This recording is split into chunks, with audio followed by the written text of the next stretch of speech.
Hello everyone, welcome back to my channel the food lover. আজকে আমি আপনাদের সাথে একটি হেলদি পাস্তা রেসিপি শেয়ার করব। পাস্তা আবার হেলদি চিন্তা করছেন? জি হ্যাঁ, আমরা এখানে যে পাস্তাটি ব্যবহার করব সেটি ময়দার তৈরি নয়, এটা সুজির তৈরি। সো এটা একটু হেলদি। সো আমরা এই জন্য নিয়ে নিলাম ফার্স্টে পাস্তা, এরপর এর জন্য নিয়ে নিলাম কেটে রাখা ক্যাপসিকাম, টমেটো এবং কিমা করা বিফ এবং দুটি ডিম। ফার্স্টে আমরা সবগুলো সবজিকে কেটে এবং কিমাটাকে ধুয়ে নিয়ে নিলাম। এরপর আমরা দুইটি ডিমকে ভালো মতো ফেটে একটু পেঁয়াজ এবং মরিচ দিয়ে এটাকে ঝুরি করে নেব। আর এর সাথে আমরা পাস্তাটাকে সিদ্ধ করে নেব।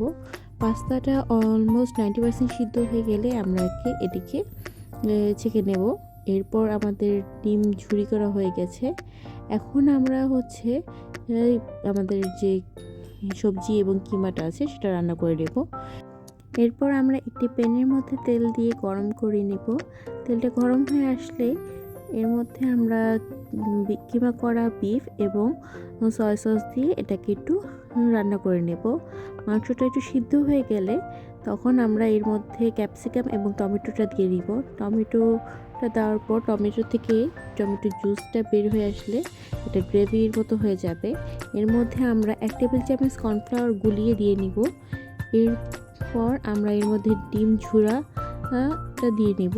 ডিম ঝুড়ি দেওয়ার পর এর মধ্যে আমরা সিদ্ধ করে রাখা পাস্তাটা অ্যাড করে দেব। এরপর কিছুক্ষণ নাড়াচাড়া করে আস্তে আস্তে মিশিয়ে নিলে রেডি হয়ে যাবে আমাদের মজাদার ইয়ামি পাস্তা।